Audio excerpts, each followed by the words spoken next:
Number is busy now. ব্যাপারটা কি বুঝলাম না, এতক্ষণ ধরে সীমারে কল দিতেছি, ওর নাম্বারটা বিজি বলতেছে কেন? কার সাথে কথা বলতেছে ও? ওর তো কোনো বয়ফ্রেন্ড নাই জানতাম। নতুন করে বয়ফ্রেন্ড কই পাইলো? না বুঝছি, ওদের বাসায় যেতে হইব। টুনি, তুই এখন কই যাস? আম্মু, আমি সীমাদের বাসায় যাইতেছি। আবারও পাস্তা খাইতে যেতেছস? আরে না আম্মু, পাস্তা খাইতে না, একটা দরকারে যাইতেছি। ওর থেকে কিছু নোটবুক আনবো, আমার পরীক্ষার জন্য লাগবে। দেরি করবি না কিন্তু, জলদি চলে আসবি, যাবি আর আসবি। আমি কি ওই বাসায় বেড়াতে যেতেছি আম্মু? নোটগুলো নিয়েই তো চলে আসবো। আচ্ছা ঠিক আছে, যা। কি করো রাকিব? তেমন কিছু না, মোবাইলে ভিডিও গেম খেলছিলাম।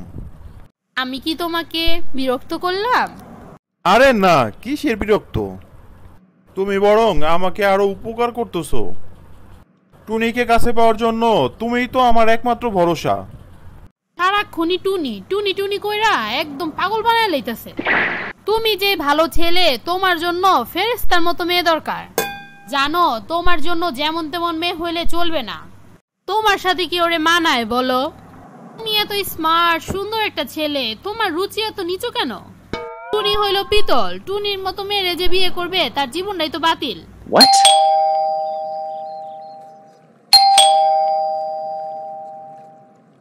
আসসালামু আলাইকুম আন্টি। ওয়ালাইকুম আসসালাম। টুনি, আসো, ভেতরে আসো। কেমন আছো? জি আন্টি, আলহামদুলিল্লাহ ভালো আছি। দাঁড়ায় আছো কেন? আসো, সোফায় এসে বসো। না আন্টি, বসবো না। সীমা আছে বাসায়? হ্যাঁ, ও তো বাসায়, ওর রুমে। যাও তাহলে, তুমি ওর রুমেই যাও। আম্মু, কি হইছে? আমি একটু বিজি আছি, পরে খুলতেছি, ডিস্টার্ব করো না তো। তুমি এখন যাও। সীমা, গেট খোল। আন্টি না, আমি টুনি। টুনি এখন এইদিকে কি করে? আচ্ছা রাকিব, আম্মু না আমায় ডাকতেছে, আমি তোমার পরে ফোন দিব মনে। আচ্ছা ঠিক আছে, শোনো, তুমি যত তাড়াতাড়ি পারো টুনির নাম্বারটা আমারে দাও প্লিজ। আচ্ছা, আমি তো ট্রাই করছি, বলো। তুমি তো জানো আমি কেমন মেয়ে। কি রে সীমা, দরজাটা খোল। আরে আম্মু দাঁড়াও, আসতেছি। আচ্ছা রাকিব, তাহলে রাখি। ঠিক আছে, রাখো। কিরে টুনি, তুই এই সময় আমার বাসায়? তো অবাক হওয়ার কি আছে? তুই আমার বেস্ট ফ্রেন্ড, আমার যখনই মন চাইবে আমি তখনই তো তোর বাসায় আসতে পারি। আরে না, কই অবাক হইলাম, তুই আমার কলিজার ফ্রেন্ড। তোর ইচ্ছে হইলে তুই রাতের 1টা 2টা বাজেও আমার বাসায় আসতে পারোস, কোনো সমস্যা নাই। দরজা খুলতে এত লেট করলি কেন?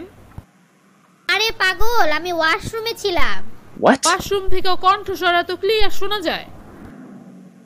আরে পাগল, আমার ওয়াশরুম স্পেশাল ভাবে ইঞ্জিনিয়ার দিয়ে বানানো, এই জন্য ওয়াশরুমে কথা বললেও ক্লিয়ার শোনা যায়। ও আচ্ছা। দোস্ত, তুই কি আজকে পাস্তা খাইতে আসছস? আম্মু তো আজকে পাস্তা রান্না করে নাই, তুই আমারে বইলে আসতি, তাহলে আমি আম্মুরে রান্না করে রাখতে বলতাম। আমি পাস্তা খাইতে আসি নাই দোস্ত। তাইলে কেন আসছস? তোরে সেই কখন থেকে কল দিতেছি, তোর নাম্বার শুধু বিজি বলতেছে। তখন কার সাথে কথা বললি? তোর কি নতুন বয়ফ্রেন্ড হয়েছে? বয়ফ্রেন্ড? ওয়াক টু। আরে আমার ফুপি কল দিয়েছিল, অনেকদিন পরেই আমার সাথে কথা হইলো তার। তাই আমি কেমন আছি, কি করতেছি, লেখাপড়া কেমন চলতেছে, কোনটাতে পাস করছি কোনটাতে ফেল করছি, সব কথা হইলো।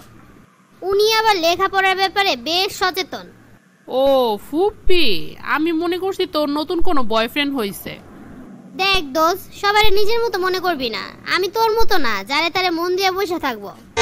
আমার মনের দাম আছে। দোস্ত, রাকিবের নাম্বারটা নিছিলি? টুনি, তুই কি করে ভাবলি রাকিবের মতো একটা ছেলের নাম্বার আমার মোবাইলে থাকবো?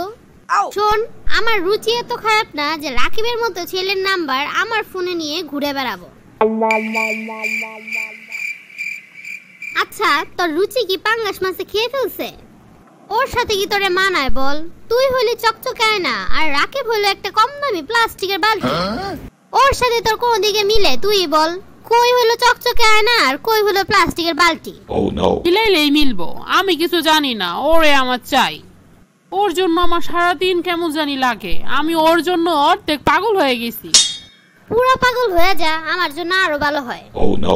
আমার আব্বুরে দিয়া পাবনার পাগলা গারোতে ঠিকানা নিয়ে ওইখানে তোরে রেখে আসবো, তারপর রাকিবের সাথে আরামসে প্রেম করবো।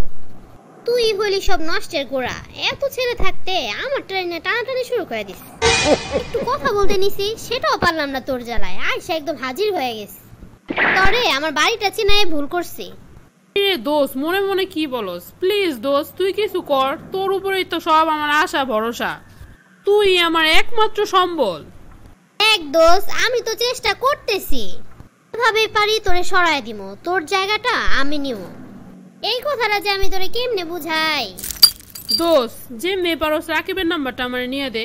আজকে রাকিবের নাম্বার না নিয়ে আমি তোর বাসা থেকে যাব না। সেদিন দেখা করানোর কথা বললেও দেখা করাস নাই, আজকে নাম্বারটাও দিতে পারতেছস না। কিছুই তো হইতাছে না তোরে দিয়া, এত দিন হয়ে গেল, এখন পর্যন্ত আমার জন্য তুই কিছুই করতে পারলি না। টুনি, তুই এই কথাটা আমারে বলতে পারলি? তোর কি মনে হয় আমি তোর জন্য চেষ্টা করতেছি না? এত বড় কথাটা তুই আমার মুখ খুলে বলতে পারলি? দোস্ত, তুই কাঁদতাছিস কেন? তুই তো কাঁদে দিলি। সরি সরি সরি দোস্ত, আমার কথায় কষ্ট পাইস না। আমি সারাটা দিন রাকিবের কথা ভাবতে ভাবতে আধা পাগল হয়ে গেছি, তাই তোরে কি থেকে কি বলে ফেলছি আমার নিজেরও মনে নাই। রাগ করিস না দোস্ত, পাগলের কথা কেউ ধরে বল? ইটস ওকে, তুই আমার কলিজার দোস্ত, এই জন্য তোর সব অপমান ভুলে গেলাম। যা। টুনি, জি আন্টি। তোমার জন্য পাস্তা রান্না করছি, আসো খাবে। আম্মুর আদেক লেপানা আর গেল না, ওনার হাতের পাস্তা একটু ভালো হয় দেখা যে আসবে তারই পাস্তা খাওয়াবে। আমি টুনির বিদায় করলে বাঁচি, উনি কিনা আরো টুনিরে খাওয়াইতে বসাইতেছে।